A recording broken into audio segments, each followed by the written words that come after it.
My name is Elena Walsh. I'm 32 years old, 8 months pregnant, and I just found out my mother thinks my baby is a liability.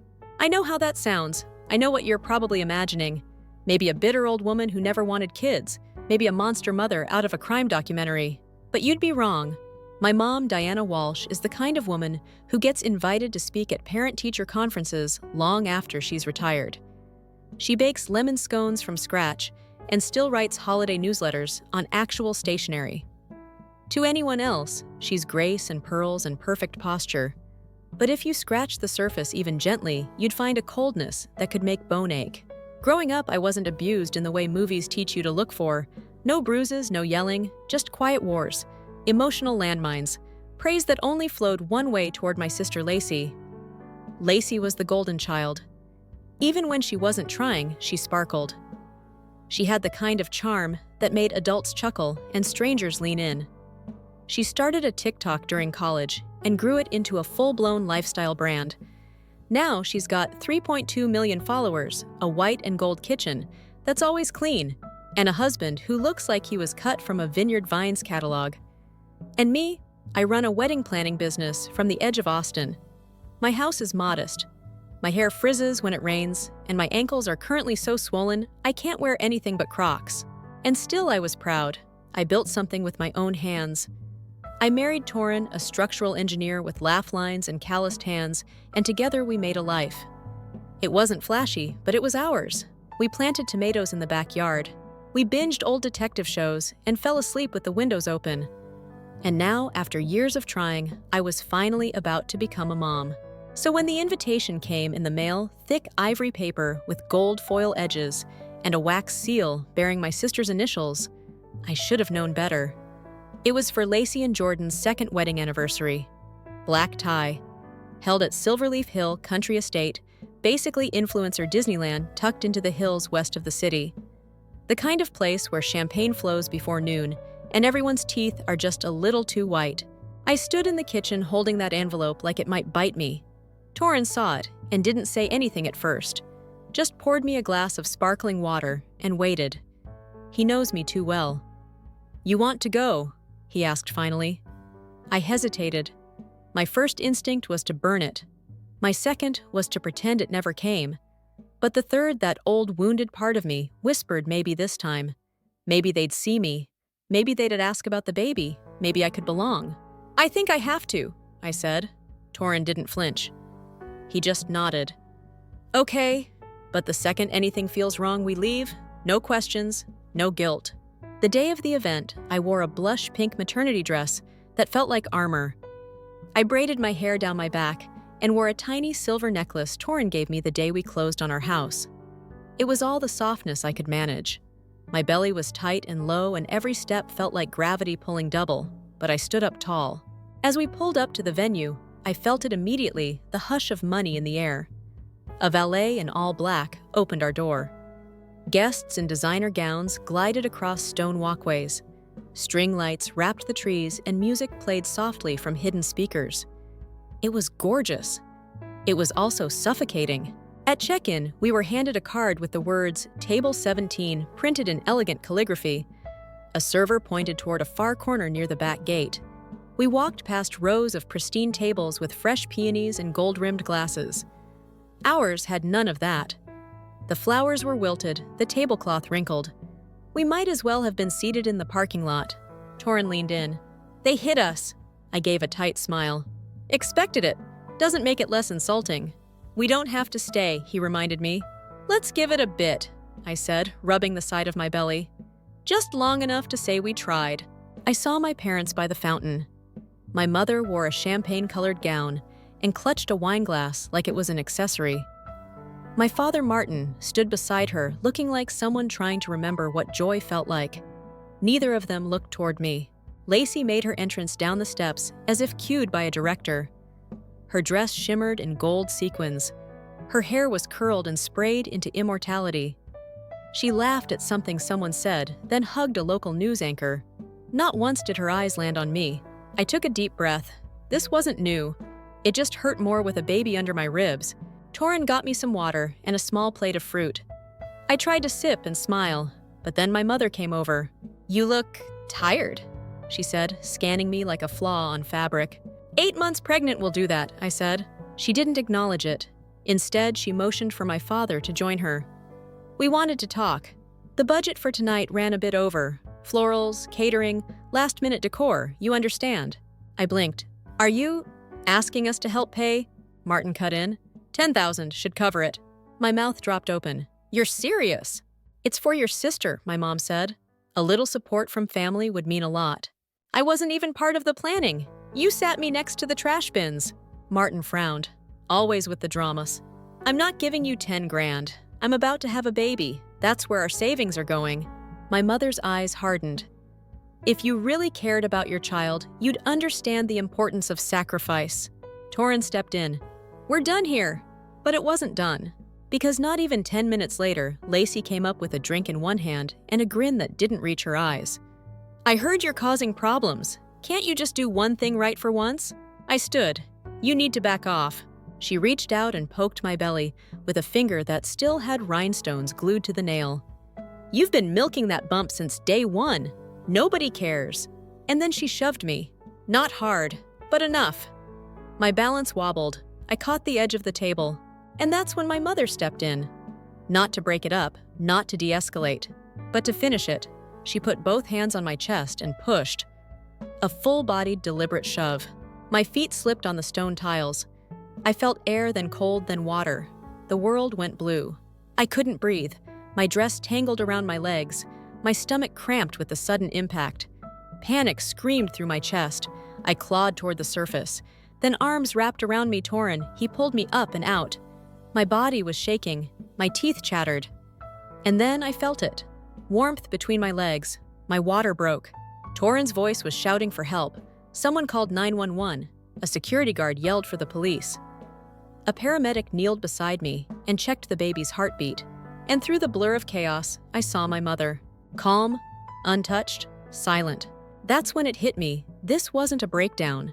This was a choice.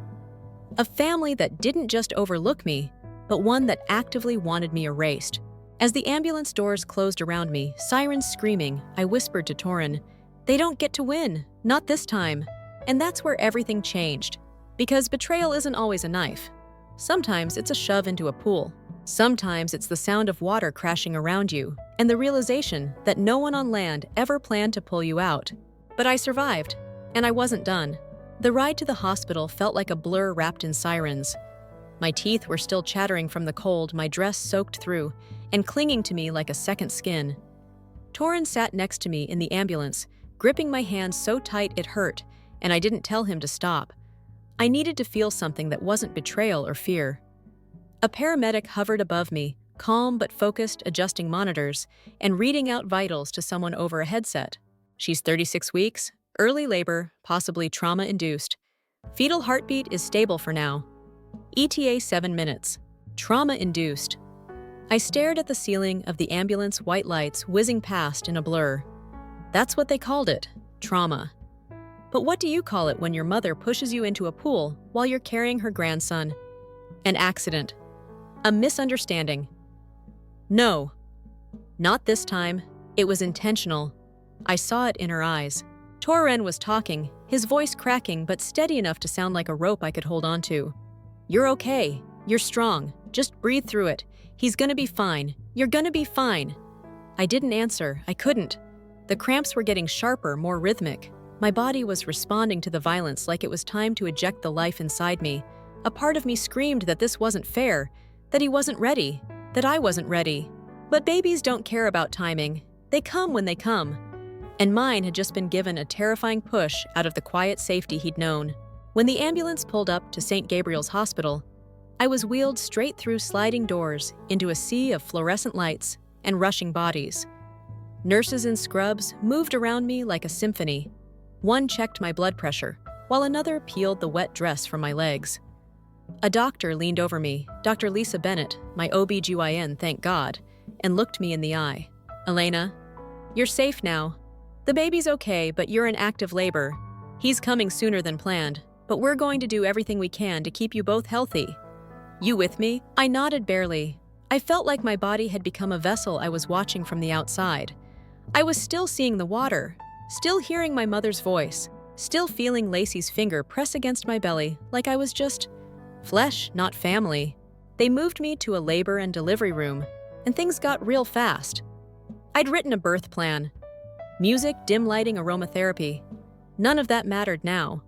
What I got was bright lights, urgency, and a nurse named Carla who gripped my hand during every contraction while yelling out orders like she was running a battlefield medic tent. Toran didn't leave my side, not once. He peeled off his soaked shirt, put on scrubs, and rubbed my back with shaking hands. When the pain got unbearable, he whispered, "You've survived worse than this. This is just pain. You've lived through cruelty." That line hit me so hard I started sobbing mid-contraction.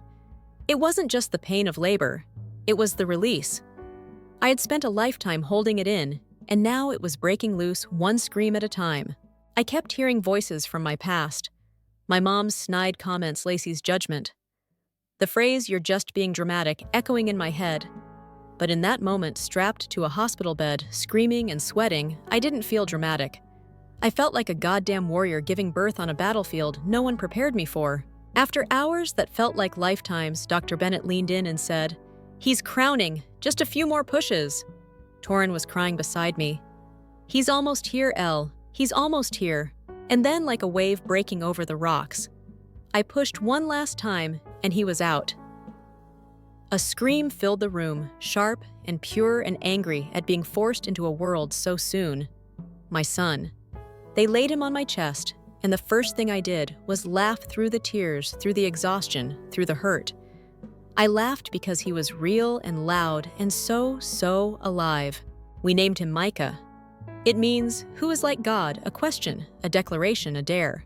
The next day, while Micah slept in his clear bassinet, I sat propped up in bed staring at the ceiling. My body felt like it had been run over by a train, but my heart felt raw in a different way. I couldn't stop playing it all in my head, the shoving, the cold, the silence afterward. And then something inside me snapped, not in a way that made me break down, but in a way that made me sit up straighter. They weren't going to get away with it. Not this time. Torin walked in with coffee and a manila envelope. A lawyer friend of mine, Brian Clark. He saw a clip someone posted online. He reached out. He handed me the folder. Inside were stills from security footage, crystal clear. My mother's hands on my chest. Lacey's finger jab into my stomach. Martin standing off to the side, not lifting a finger. I stared at the images. My breath slowed. My blood didn't boil. It chilled. "You want to fight this?" Torin asked. "Because if you do, I'll be with you every step." I looked up. They tried to erase me. They tried to erase him. I looked at Micah's tiny chest, rising and falling. "I'm pressing charges." And just like that, something changed in me. I wasn't just a daughter or a sister anymore. I was a mother. And that meant never letting anyone threaten your child's safety, not even family. The legal process started fast. The hospital reported the incident to CPS and law enforcement. The footage went viral. A hotel staff member anonymously uploaded it to Reddit with the caption, "I think this pregnant woman deserves justice." The post exploded overnight. Suddenly, I was no longer just Elena, the forgotten daughter. I was a headline, a symbol of every woman who had been ignored, dismissed, or gaslit by the people meant to love her. And the internet, they rallied. Thousands of comments, stories poured in, survivors, witnesses, allies. One comment stuck with me. "People think family can't abuse you if they're not hitting you. They can. And it's the kind of abuse that leaves invisible bruises." I cried when I read that. Brian Clark filed assault charges against my mother, complicity, and endangerment against my father, and verbal incitement against Lacey. I gave my testimony in a courtroom where they all sat in muted grays trying to look like the victims. Martin clenched his jaw. Mira wore pearls. Lacey didn't make eye contact. They said I slipped, that I was hormonal, that I was prone to dramatics. But the footage didn't lie, nor did the guests who testified, nor did the hotel staff, nor did the EMTs who described my contractions coming minutes after being submerged. But the moment that hit the courtroom hardest, when Jordan Lacey's husband submitted a written statement. "I can't stay married to someone who laughed while her sister drowned." Lacey broke down, but I didn't feel sorry. I felt tired. Just tired of carrying the guilt for things I didn't do. When it was my turn to speak, I stood with Micah in my arms and said I spent my whole life trying to earn a place in a family that never saw me. And then they tried to make sure my son never saw the light of day. That isn't just abuse. That's attempted erasure. I won't let it stand. The courtroom went silent. When the guilty verdict came, I didn't celebrate. I didn't jump for joy. I just closed my eyes and breathed. 7 years for Mira, 5 for Martin, 4 for Lacey, real sentences, real accountability. For the first time, they didn't get to rewrite the story. A few weeks after the trial, I was holding Micah on our back porch, the sun low and golden. Torin was planting tomatoes again.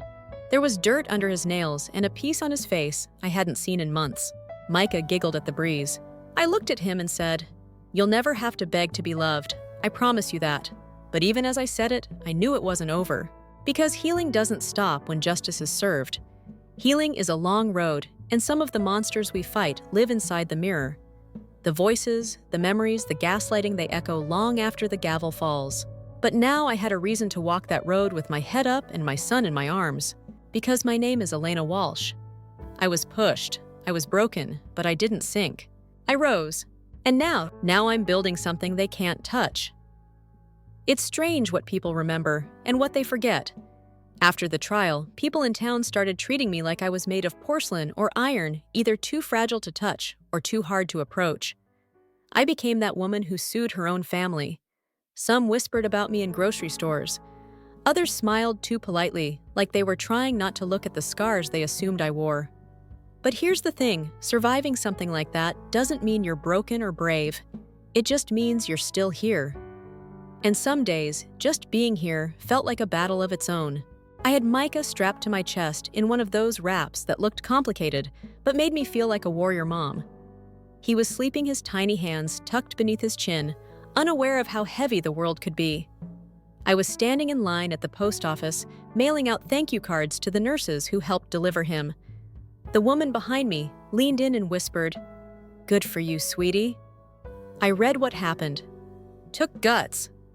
I gave a small nod. That was all I could manage. Because the truth. It didn't feel like guts. It felt like exhaustion. I was still bleeding physically, emotionally. Postpartum healing is no joke, but healing from being publicly betrayed by your own blood. That's another kind of wound entirely. There's no ice pack for that. No medication, just time. And time, as it turns out, is a very slow healer. At home, Torin tried to shield me from the noise, the messages, the media. We had pulled Micah out of the spotlight as quickly as we were thrown into it. I gave 2 interviews, one for a local station, and another for a podcast on family trauma. I thought maybe speaking would help, that telling the story again might make it easier. But it didn't. Every retelling was like ripping the same scab off and pretending it didn't sting. The worst part wasn't the public. It was the silence from the people who should have reached out. My Aunt Loretta, who used to send me birthday cards. Nothing. My cousin Amy, who I helped move into her first apartment. Radio silence. It's like choosing truth made me a traitor to some unspoken family code. Stay quiet, keep the peace, die quietly inside. But I didn't stay quiet. I chose to live loud, and that made me dangerous. One afternoon, about 3 weeks after the sentencing, there was a knock at the door. I opened it and froze. Standing on the porch was Jordan Lacey's now ex-husband. He looked exhausted, like a man who hadn't slept through the night since the trial, which I suspected was true. "Can I come in?" he asked softly. I hesitated. I should have said no. I didn't owe him anything. But I stepped aside. He walked in slowly, eyes landing on the baby monitor on the counter, then the photo of Torin holding Micah on the fireplace mantel. I waited for him to speak. "I didn't know," he said, finally sitting down on the edge of our couch, like the air was too thick to breathe. "I didn't know how bad it was. With them, with her." "You didn't want to know," I said. My voice wasn't cruel. It was just true. He nodded. "You're right. I think I was in love with the idea of our family more than the reality. She always had this way of making people believe they were crazy, or too sensitive, or just difficult. She learned it from the best," I said, folding my arms. "The family runs on silence and image, not truth." He looked down at his hands. "I filed for divorce the night of the anniversary, the second I got home. I knew if I didn't, I'd be complicit too." There was a long silence between us. Then he added, I wanted to apologize, not just for that night, but for not seeing it sooner. I didn't know how to respond. Part of me wanted to forgive him, to thank him for showing up, but another part, a louder one, just didn't care. Because sometimes too late is still too late. You should go, I said softly, but thank you for saying it. He nodded, stood, and walked to the door. Before leaving, he turned and said, Micah's lucky. He's got you. It was in those weeks of recovery diaper changes and late-night feedings that I started to understand something. Silence is inherited, but so is strength. And I had a choice now, not just for me, but for my son. What kind of legacy did I want to hand down? One of repression or one of reckoning? So I started writing. Not online, not for anyone else. Just me and a pen and a notebook I kept in the kitchen drawer. Every night after Micah went down, I'd sit with a cup of lukewarm tea and pour out pieces of my story. Not just what had happened, but what I felt, what I remembered, what I'd been told to forget. I wrote about the time I broke my arm at 10, and Mira said, "It's not that bad, stop crying." I wrote about the night I got accepted into college, and Martin told me not to waste their money on a degree I wouldn't use. I wrote about how when Lacey got caught shoplifting at 16, Mira paid off the store and called her a spirited teenager. But when I came home late from work, once I was grounded for a month, writing gave me permission to stop pretending it hadn't happened, to stop gaslighting myself into thinking maybe I was just too sensitive. It was in one of those entries that I remembered something I hadn't thought of in years: my grandmother's locket. A tiny silver thing she used to wear engraved with the word choose. She told me once in secret that it meant we always have a choice even when we think we don't. After she passed, the locket vanished. Mira probably took it. Or maybe it was buried with her. I don't know, but I remembered the way she held it when things got loud, when Martin raised his voice, or Mira tightened her grip. She'd wrap her fingers around it like a shield. Choose. That word kept echoing, so I decided to do something for myself, something bold. I reopened my business. It was a small event planning company I had run before the baby, mostly weddings, baby showers, corporate retreats. I put it on pause when the pregnancy hit the 3rd trimester. But now I needed more than diapers and pacifiers. I needed a reminder of who I was before the trauma, or maybe because of it. I posted a short message on Facebook, taking event bookings again starting next month. New energy, new boundaries, new me. Within hours, 3 old clients reached out, then 5, then 8. People wanted me, not just for my skills, but because of what I represented now. Resilience, realness, a woman who wouldn't sugarcoat a centerpiece if her life depended on it. But of course, not everyone was happy. One night, as I was checking invoices, I got a message request from a name I hadn't seen in months: Amy Carter. My cousin. It read, "Heard you're making a career out of victimhood. Bold." My hands shook. I should have ignored it, but I didn't. I typed back, "It's not victimhood, it's visibility. Try it sometime." Blocked her right after. Didn't look back, because that's what survivors do. We stopped chasing approval from the people who would watch us drown. 2 months later, I hosted my first event post-baby, a small wedding at an orchard just outside town. The bride was soft-spoken, the groom kind, and when I handed her the bouquet before walking down the aisle, she squeezed my hand and whispered, "Your story gave me the courage to cut my father out of mine." Thank you. I stood in the back as she said her vows, holding Micah in a sling across my body, and felt something shift. Maybe my pain wasn't just mine. Maybe it was a mirror for others. Maybe that was the whole point. But healing isn't linear. Some nights, I still woke up in a cold sweat, my body remembering the fall into the pool, the helplessness. Some mornings, I'd hear Mira's voice in my head, criticizing how I changed diapers or questioning why the baby cried so much. Torin would hold me through it. Every time. And each time I felt myself slipping, I'd wrap my fingers around the silver bracelet I now wore, a charm shaped like a locket engraved with one word: choose. I had it made for myself. Because Grandma was right. You always have a choice, even when it feels like you don't. Especially then. 1 year after Micah was born, we planned something small and honest, a backyard bonfire with close friends, toasted marshmallows, and soft music playing through old speakers. No champagne, no speeches, just warmth. As the fire crackled and Micah toddled around with his toy flashlight, Torin wrapped a blanket around my shoulders and kissed the top of my head. "You did it," he whispered. "No," I said, watching our son chase fireflies. "We did." But somewhere deep inside, I knew there was one thing left unfinished.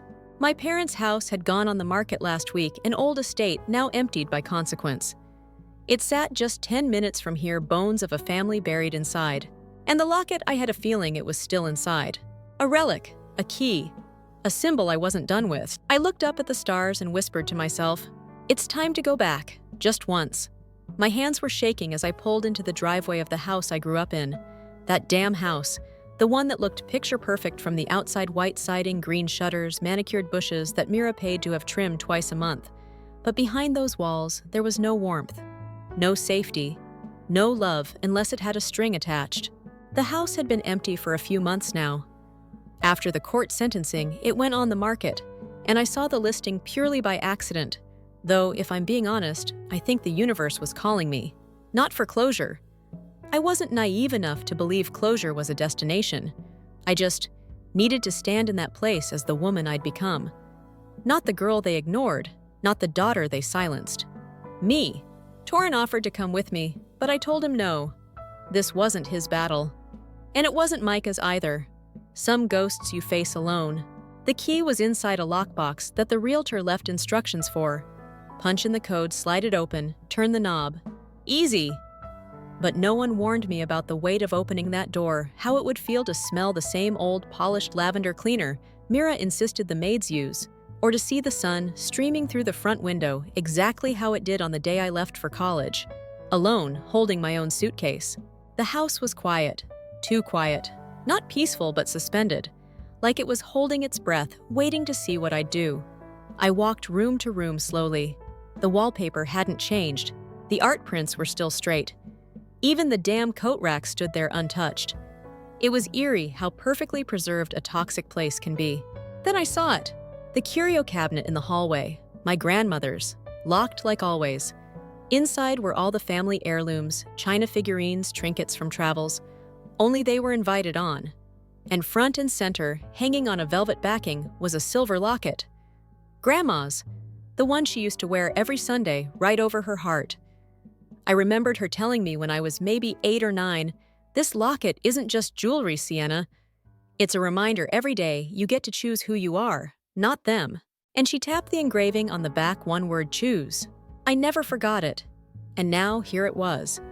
Still inside the glass, still gleaming, untouched by all the cruelty that had filled this house.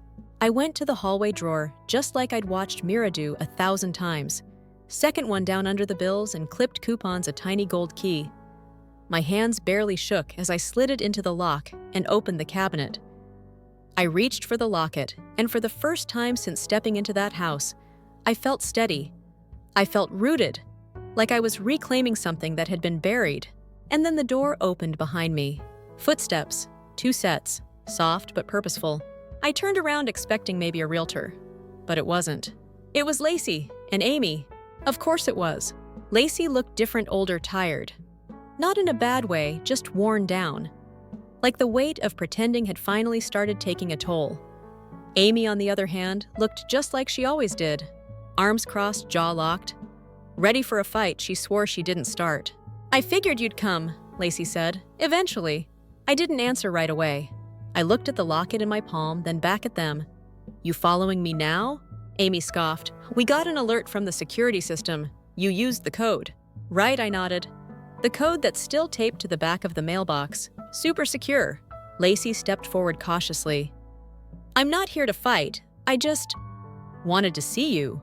"Really? Or did you think I came to steal something?" I asked, holding up the locket. "This was Grandma's. She gave it to me. It's mine." Amy rolled her eyes. "She said that to you when you were, what, 10? That doesn't mean..." Lacey cut her off. "Let it go, Amy." I raised an eyebrow. What's this sisterly solidarity starting to crack? "I'm serious," Lacey said, her voice dropping. "I've been in therapy since everything happened, since Jordan left, since Mom was sentenced. I've been processing. A lot." "Congratulations," I said flatly. "Should I clap?" She sighed. "Look, I know nothing I say is going to erase what happened. I know I didn't protect you when I should have. I know I laughed at your pain and made you feel like a stranger in your own family. I was cruel. I was selfish, but I see it now. I see all of it. Amy rolled her eyes so hard I thought they might stick. Are you serious right now? Yes, Lacey snapped, then turned back to me. I see how messed up everything was, and how much damage Mom did to both of us, how she turned love into a transaction. I never questioned it because I was on the winning side. But you were always surviving, and I didn't care. My throat tightened.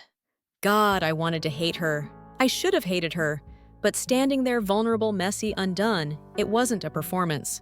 She meant it. That locket, she said quietly. Grandma told me the same thing after you left. She said I'd have to choose one day too. And I think this is it. Amy scoffed. I can't listen to this.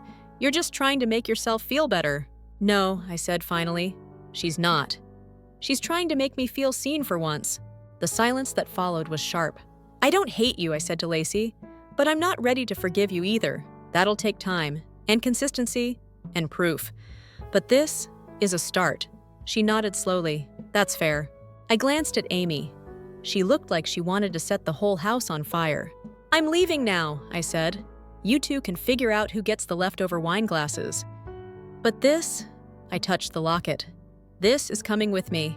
As I stepped out onto the porch, Lacey called after me, Sienna, Micah deserves a family that doesn't break him. I stopped, turned back. He has one, I said softly. I made sure of that. Then I walked out, closed the door behind me, and breathed. Back in my car, I didn't drive away immediately. I just sat there with the locket around my neck, the engraving pressing warm against my chest. Choose. It felt less like a command now, and more like a quiet promise I had finally kept. When I got home, Torin was in the backyard, planting new herbs in the raised beds we built last spring. The baby monitor sat beside him, humming faintly. He looked up and smiled when he saw me. You okay? He asked, wiping his hands on his jeans. I walked over, knelt beside him, and kissed his cheek. Better than okay. He noticed the locket and ran his thumb across it gently. It suits you. I think it always did. I just didn't believe it. He wrapped an arm around me. You're not them. You never were. And I knew he was right. I had walked into the house they built and didn't lose myself this time. I walked out stronger. Not clean, not untouched, but claimed I'd chosen something better. And I had one more choice to make. Part 5, What We Build from Ashes. 2 weeks after that day at the house, I found myself sitting in front of a blank piece of paper at our kitchen table. A mug of peppermint tea sat untouched beside me, and the baby monitor blinked quietly, the soft rustle of Micah breathing filling the background. But my mind wasn't on the tea or the paper.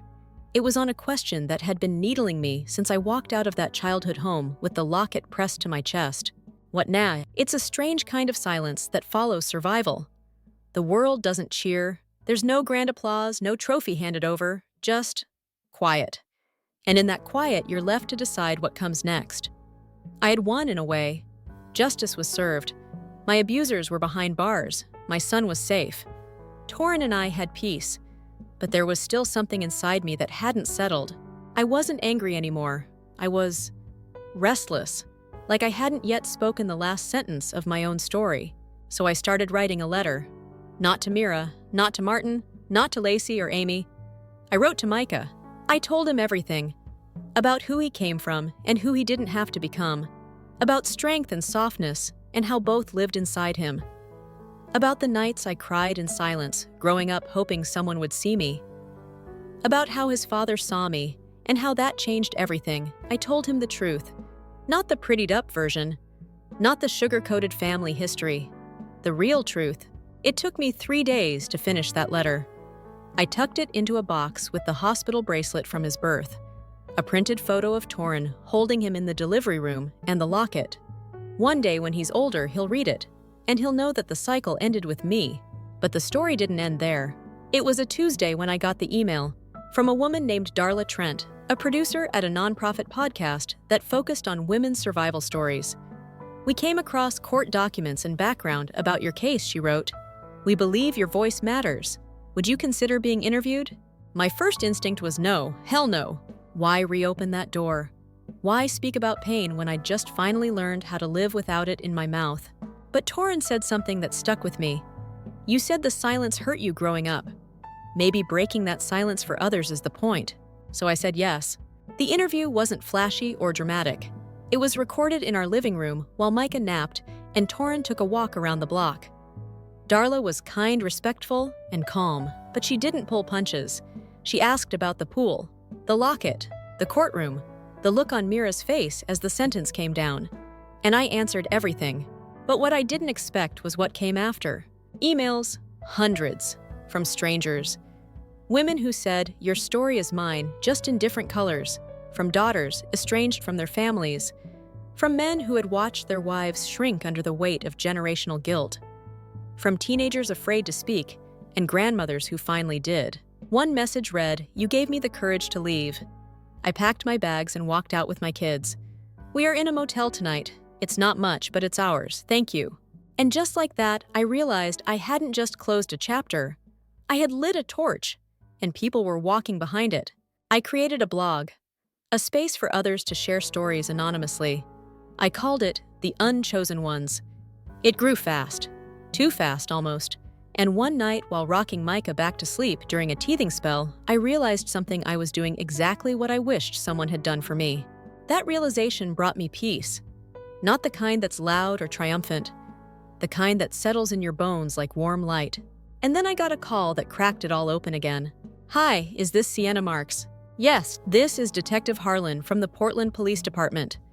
I'm calling regarding an ongoing investigation into a trust fund previously managed under your father, Martin Carter. Do you have a few minutes to talk?"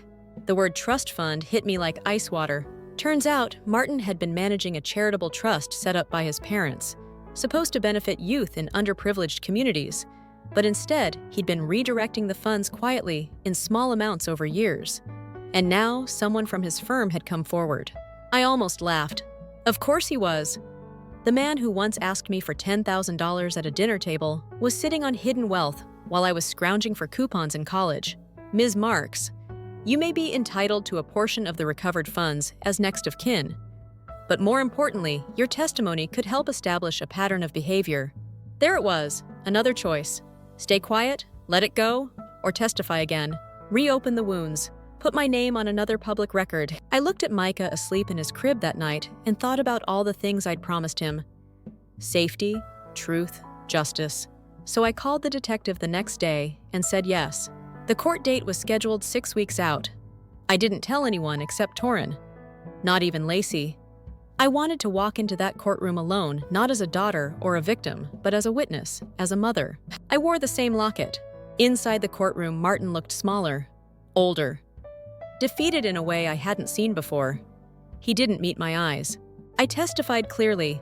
I explained how control and money were always tools in his arsenal, how charity was never about compassion, only appearance.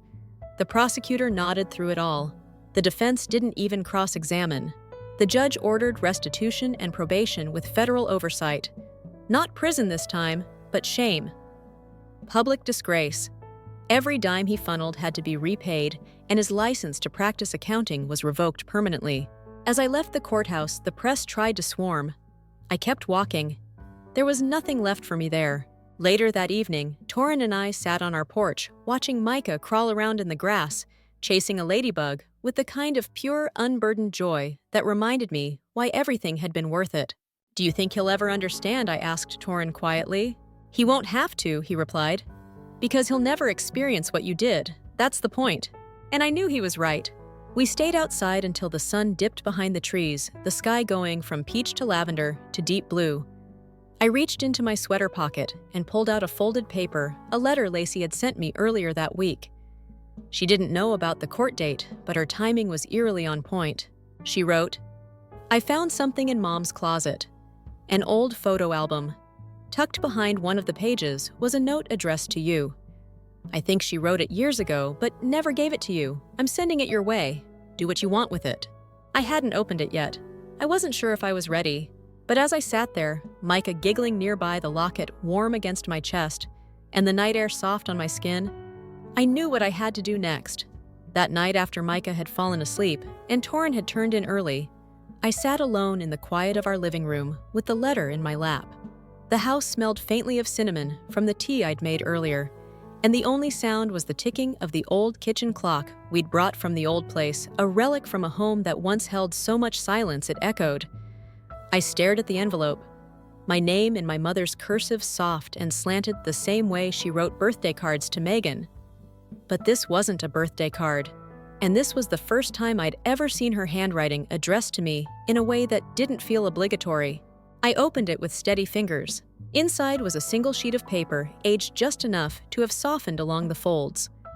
I unfolded it and began reading. Sienna, if you're reading this, it means I didn't have the courage to say it to your face. I'm not proud of that. You've always been stronger than I was willing to admit. You were never meant to be the child I resented, but you were the child who reminded me of every part of myself I hated: my doubts, my silence, my fear of not being enough. When you were born, I had no idea how to mother someone like you. You asked too many questions. You felt too much. You didn't mold. You resisted quietly but consistently, and I punished you for it. I spent years convincing myself that if I pushed you harder, you'd become someone worth loving. The truth I didn't say out loud was you already were. But I didn't know how to love someone who didn't fit inside the life I curated, like a catalog. Megan was easier, not better, just easier. You weren't less, you were more, and I couldn't handle it. I won't ask for forgiveness. I probably don't deserve it. But if there's a part of you that can believe I once tried even poorly to protect you, in the only broken way I knew how, then maybe that's a start. Mira. I stared at the page, the words blurring at the edges. Not because I was crying, but because I didn't know what to feel. Relief, anger, vindication. It wasn't a perfect letter. It wasn't even really an apology. But it was real, and that counted for something, even if it had come too late. I folded the paper slowly, deliberately, and tucked it into the same box I'd kept Micah's birth bracelet and the letter I wrote to him. Not to forget, not to cling, just to remember. The next day I drove out to the prison. I didn't tell Torin. I didn't need permission. I just needed a clean shirt, my keys, and the will to look a ghost in the eye. When I arrived, I asked to see her. Mira Carter, inmate number 27451. They said she'd been quiet, difficult at first, then compliant. That she didn't get visitors. That she didn't talk much. They led me through a long hallway that smelled like bleach and resignation. And there she was, in a beige jumpsuit, sitting at a metal table, her once perfect hair pulled back tight, her hands folded in a way that still tried to look graceful. She looked up when I sat down. There was a beat of silence, then she spoke first. You came? I read the letter, I said plainly. She nodded, eyes flickering. I meant it. I know I said. It still wasn't enough. She swallowed hard. I know that too. There was no grand confrontation, no sobbing, no forgiveness passed like a gift. Just two women sitting across from each other, the space between them heavy with all the things they never said. I'm not here to punish you, I finally said. That already happened. I just needed to see your face when you looked at me without power, without performance. Her lips pressed together. You always deserved more than I gave. I know I said, and now so does everyone else. I stood up. I didn't touch her. I didn't say goodbye. I left the way I entered, on my own terms. When I got home, Torin was in the backyard with Micah, both of them playing in the dirt like it was a treasure map. I sat on the steps and watched them, and I felt something I hadn't known I was missing. Freedom. Weeks passed. The podcast episode aired. The blog grew into a small nonprofit. I started hosting meetups, quiet, safe spaces where people told their stories in living rooms and coffee shops and community centers. One night, after a gathering in Seattle, a young woman approached me. She couldn't have been more than 23. Nervous, trembling fingers holding a worn photo in her hand. This is my mom, she said, showing me a snapshot of a woman with tired eyes and a hopeful smile. She used to say, "We're the unchosen ones, but that doesn't mean we're unworthy." I heard your story and I think maybe she would have liked you. I smiled gently, touching the photo's edge. I think I would have liked her too. That night, I walked back to my hotel with my coat zipped up and the wind pushing at my shoulders. And I knew the story was bigger than mine now. I had turned survival into something useful. Years later, when Micah was 6, we returned to the same Glenwood Garden Hotel. Not for an event, not for revenge, but because the place was for sale. It was Torin's idea, a business opportunity, he said. But I knew better. We walked through the halls. They'd redone the fountain, new lights, new linens, same bones. When the deal closed, we announced the relaunch of the space under a new name, the Haven Project, a venue for new beginnings. Weddings, yes, but also workshops, retreats for survivors. Grief groups support spaces for those who were once silenced. Every event would have a portion of profits donated to local family services and trauma recovery programs. On opening night, I stood by the very pool where I once bled and broke. Micah was holding a sparkler, Torin beside him watching me. I leaned down and whispered to my son, "This is where you were almost taken from me. And now, it's where we build something better." He smiled, too young to understand the weight, but wise enough to feel it. We lit candles that floated across the water, one by one. Each had a name, a story, a survival. Mine floated the slowest, almost like it wanted to linger. As it reached the far edge, I saw it flicker against the stone. The same stone where I once fell, but this time I stood tall. I was no longer Sienna, the silent daughter. I wasn't even just Sienna, the survivor. I was the woman who turned pain into purpose, the mother who ended the pattern, the voice who refused to stay quiet. And maybe in some strange way, I was the proof that even from the deepest betrayal, something beautiful can grow. That sometimes the family we lose is just making space for the one we choose. And that home, real home, is not a place but a feeling. And mine was finally safe. Story 2. I received the message uninviting me shortly after they sent the invitation on a Tuesday. The envelope had the thickness, cream color, and gold filigree that you would expect from an Ivy League wedding or a senator's fundraiser. The front said, Bristow Family Reunion, Fairmont Hotel, San Francisco, August 15th, 7 p.m. I didn't open it. Not necessary. The name of the hotel was too familiar. It was listed under the Elite Partners Platinum tier on my tablet's client list. That was my electronic signature verifying the reservation on the contract. My cousin Olivia, who is always the unofficial family coordinator, buzzed a message on my phone a few moments later. The one with the courteously wrapped bad news. "Hello, Lila. Just so you know, this year's Fairmont is completely booked. It will be a formal event with many guests arriving by plane. I hope it works for you." The emoji, the unspoken symbol of exclusion. Not a complete rejection. A courteous erasure only. I had previously seen this. Birthday invitations never came. During career announcements, my name was silently removed from group chats. I was never called a failure. They simply acted as though I didn't exist. I went back to my desk. The San Francisco skyline glowed in a misty haze as the rain pattered softly against the window of my 27th floor corner office. My screen still displayed the Bristol event contract. Olivia made the reservation via my concierge platform at the Fairmont Hotel. It had been flagged for approval by our assistant. For last-minute high-profile reservations, I personally approved a 30% premium. They were unaware that the same girl who used to work late into the night cleaning hotel rooms was now the CEO of Morgan Properties, which owns 15 historic buildings across Northern California. Unpredictable lost cause was what they continued to whisper. Let them speak. I never desired their acceptance. The night was mine.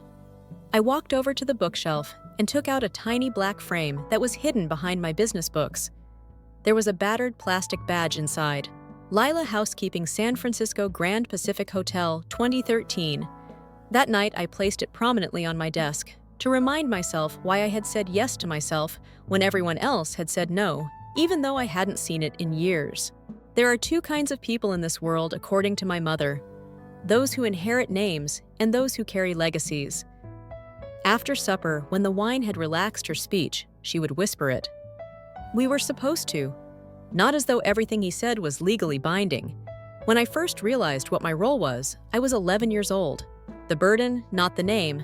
They intended for me to join Morgan Capital as a junior associate by the time I turned 24. My name was already on the door of an office. Morgan Lila. Business plan. Less than a year passed. I asked the wrong questions, not because I didn't succeed. Inquiries concerning layoffs. No one provided an explanation regarding the outsourcing of janitorial staff or the long-term employees' disappearance of their retirement fund. Your thinking is too limited. From behind his desk of polished oak, my father let out a bark. You're blind? No, I replied. All I'm interested in is what people carry. Our last meaningful conversation ended there. Our relationship shifted to a quiet distance after that. Birthdays are disregarded, and texts are not read. I enrolled in and graduated first in my class from San Francisco State University's Hospitality Management program. Not one member of the family appeared. I was cleaning rooms at a dilapidated motel close to Market Street a year later. Each shift has 10 rooms, wet linen and towels that smelled like bleach. However, it was truthful. I started from scratch when building it. No freebies. Olivia sent me the wedding picture from her reception at that point. Everyone was glowing, smiling faces, sparkling champagne, and tailored suits. Even though I wasn't in the photo, I can still clearly recall that evening. A dishwasher was on break, and the DJ had left early, so I sat at a table close to the kitchen. Olivia explained that it was because I appeared more at ease there. A screenshot of a family group chat showed up in my inbox 2 days later. A picture with a caption of my old housekeeping badge. Cleaning rooms was her goal. She must have gotten what she wanted. They chuckled. Nobody raised their voice, not even Aunt Marlene. "You don't have to be like the others," said the aunt, who once gave me lemon drops in a whisper. I discovered that day, not all erasure is loud or furious. Sometimes there is silence. You sit far from the head of the table, get cropped out of enough pictures, leave off enough messages, and eventually start to question whether you were ever there at all. So I let it go. I started creating something that no one could ignore instead of waiting for them to notice me. With only 3 months' worth of savings, an old laptop, and one duffel bag, I left San Francisco. There was only a desperate need for silence, no grand scheme. Somewhere, no one gave a damn about my family, and my last name was irrelevant. In Woodstock, Vermont, I rented a tiny attic room in a dilapidated farmhouse. May and Frank, an elderly couple who operated it, paid me in cash to take reservations, change linens, and deal with latecomers. I was given room 9, which had a single bed, a skylight that framed the stars, and a low slanted ceiling. I adored it. That was the beginning of true solitude. The concept, not the company. I scrawled questions in a battered spiral notebook. What caused some visitors to return while others disappeared? Why would a stranger feel noticed in a place they had never been to before? Safe, I watched. I tried things out.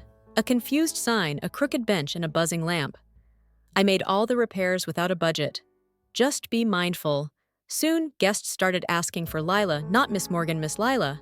When May and Frank decided to retire, I showed up with spreadsheets, market research, and a vision. I made an offer they accepted. I renamed it Maple House, my first property, my first real win. 5 rooms, no employees, just me. I poured my heart into it, scrubbing every floorboard, replacing musty curtains with linen panels, painting walls in soft shades of sage and cream on every nightstand. I left a handwritten card. "You're here now, you can rest." Guests remembered that line. I didn't hire a PR firm. I didn't need one. What did word of mouth do? No advertising effort could. Guests shared stories with their friends and raised awareness. Support came from attention. Not millions. Enough, but not overnight. I opened a second property, Maple Ridge, in less than 5 years. Then came a third, Maple Harbor, which was subtly superior to the larger resorts, despite being smaller. I gave them titles, respect, and fair pay when I promoted former housekeepers to site managers. No rigid uniforms, just dignified, real work. Subscribe right away if you think that starting over and quiet strength are powerful. You won't want to miss what comes next because Maple House's journey is just getting started. No hollow greetings, no phony smiles. Only those who proudly understood the true meaning of service. Never give in. By the time I turned 31, Maple House had subtly developed into a reputable brand of its own. Subtle luxury, careful consideration. No velvet ropes, no fountains made of marble. Only true dignity. Done correctly. I never signed my name on any of it, though. Under MP, the properties were listed. Morgan Holdings. Most people thought the CEO was a man who was ideal for me. I wasn't hiding, I was defending my creation. I was able to make something they couldn't destroy because of the silence. I kept my old plastic badge behind my desk, tucked away between vendor catalogs and fabric samples. The center of Lila's housekeeping was faded, cracked, and scratched. It should have been replaced long ago, but I wore it for a long time. Presented it simply. No glass black frame. Not affixed to any wall. Just for me, not for show. I held it some nights after countless spreadsheets and signatures. To remember the foundation, not to relive the suffering. I didn't construct Maple House to make a statement. I made it to fit in. One of Vermont's most upscale boutique hotels, Maple Harbor, was their choice for the family reunion. They didn't know. The corporate portal was used to make the reservation for Maple Harbor. In the family conversation, Olivia boasted about using her connections to get the desired location. "We're very fortunate," she said. The manager at the front desk informed her that although the owner was very private, everything was expedited as soon as they saw the family name. They were correct. I personally approved the linen color scheme, doubled the staff, upgraded their service, imported fresh flowers, and expedited it myself, naturally, digitally. Remember to subscribe if you experienced that silent moment of victory with me. When they eventually discover whose foundation they have been standing on, the next chapter begins. I hadn't signed a document in years, of course. When you leave, silence is the best defense. Not a single fingerprint. S. Bristow was listed as the host on the reservation, which was made using Morgan Hospitality's elite tier. The irony could have broken glass. Hannah, our guest relations manager, was reassigned to manage the account. Sophie was just another overly involved client who was fixated on spreadsheets and flower arrangements. She was intelligent, steady, and blissfully ignorant of family drama to Hannah. Sophie requested a custom floral arrangement with blue and white delphiniums and hydrangeas a week prior to the reunion. Hannah was summoned to my office. I told Hannah to be kind to them, but not gentle. Curious, she cocked her head. "What are you saying?" "Don't treat them like delicate glass. Simply serve them as they would like to be served." Slowly, a knowing smile crept onto Hannah's face as she nodded. I didn't have to explain everything to her. I sent just one message that evening. "You're coming, Janine and 2. Get there at 6:40. Avoid letting them in too soon." I saw the read receipt, but she didn't respond. That was sufficient. For the following 6 days, sleep was an uncommon visitor. I went over every aspect, including the menu options, signage, lighting cues, and room layout. I made one small adjustment at the last minute. Typically, a printed welcome note from the host family was placed in each guest suite. The card read this time, "We hope your visit serves as a reminder of your origins and what you never really lost." I didn't fully sign up, Layla. I didn't have to. On the day of the reunion, I didn't go through the front doors of the Grand. Rather, as I always did, I slipped in through the service entrance, passing carts full of fresh linens and trays of champagne glasses. Entering through the back door to enter the center of the house has a sacred quality. It helps you stay grounded. My outfit was navy, not wearing any jewelry. A hairpin. Quite nicely. Nothing. Called out for attention. For me, the room did that. They arrived in pairs at 6:45 p.m., followed by small groups. All the nervous sparkle of people who are desperate to be noticed, from loud laughter to firm handshakes. Sophie, too. Unaware that she was entering my home, she entered like a cruise director, grinning and waving. 10 minutes later, my father showed up with 2 strangers on either side.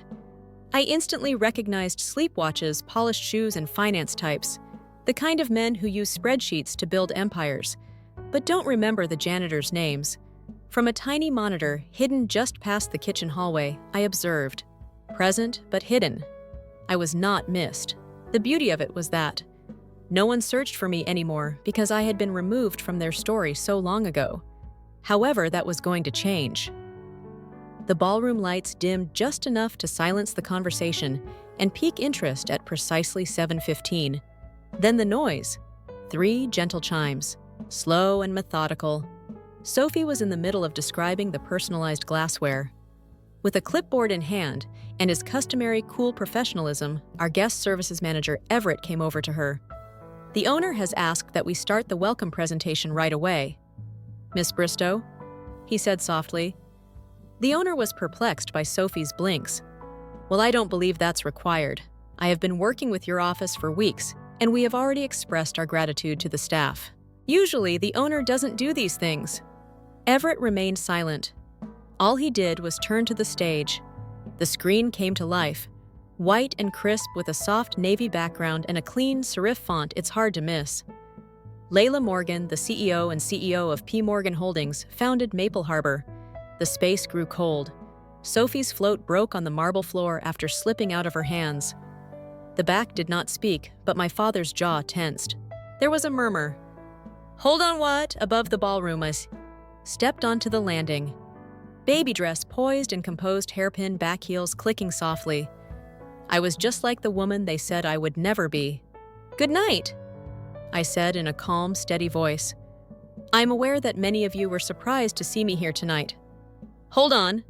When the table attempted to laugh, there was a nervous chuckle. "After all, you didn't invite me." Letting the words hang, I said. "However, I felt it was time for you to be properly welcome to Maple Harbor. After all, I let my gaze roam the crowd. You're in my house right now." Mouths parted, chairs shuffled. Rose whispers. Sophie moved forward apprehensively. The cheeks turned red. "Crazy! What are you doing, Lila?" she muttered. I looked into her cool, unblinking eyes. "Just like you taught me." "Entering. This hotel was reserved in your name," I said in a quiet but distinct voice. "You stated that the Bristow name was the reason the owner showed you courtesy, correct?" "That was accurate. I provided you with precisely what you requested, plus 20%. I spoke without flinching. "That was the triumph. You talked about me for years as if I were some far-off embarrassment. A dropout, a housekeeper, the girl who squandered her name. You said I vanished. I didn't go away, though. They simply stopped observing." I looked around the room bases, older, more rigid, motionless, and adorned with the fragile astonishment of being caught off guard. Their uneasiness was nothing new. The story had changed, so it was simply louder now. My dad got up. "Layla." His voice was unreadable and rough. "This place is yours," I responded, equally across 4 states. Adding that I own 17. He didn't respond. "Not necessary," I said. "I'm not here for applause. I came to give something back." I nodded slightly in Hannah's direction. 2 team members, each carrying svelte black folders, followed her forward. Inside were signed event contracts, one for each visitor. Layla Morgan is her name. They have a single note and itemized rates.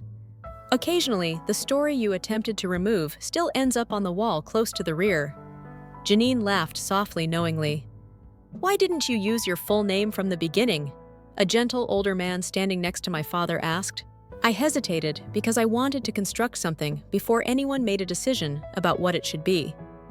As I moved away, he nodded quietly and with understanding in his eyes. It was the noise, not the light, that dimmed the ballroom. I didn't feel invisible for the first time in years.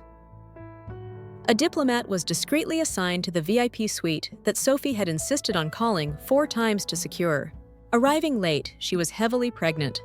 Naturally, Sophie's new room was still lovely, but it was the same kind of alley that I used to clean for $9.75 an hour.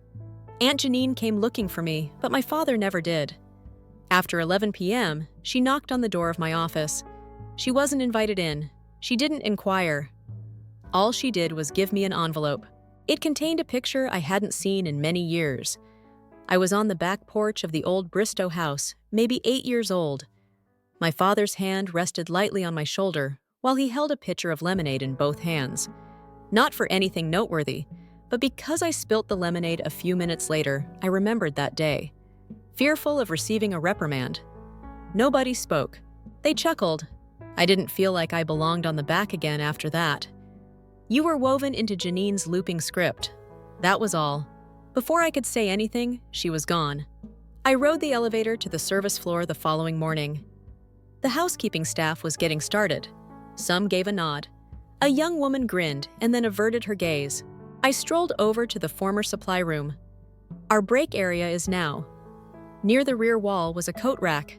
I took the framed name tag out of my bag. Lila, cleaning.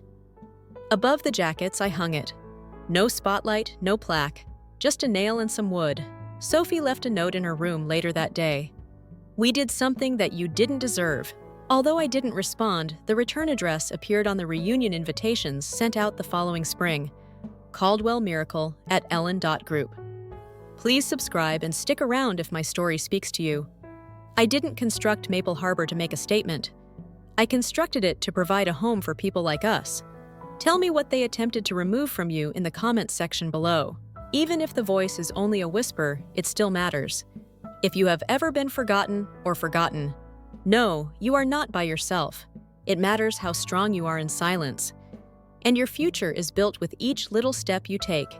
Together, we surpass everyone's expectations, so please subscribe and come along on this journey with me. Your assistance means the world to me.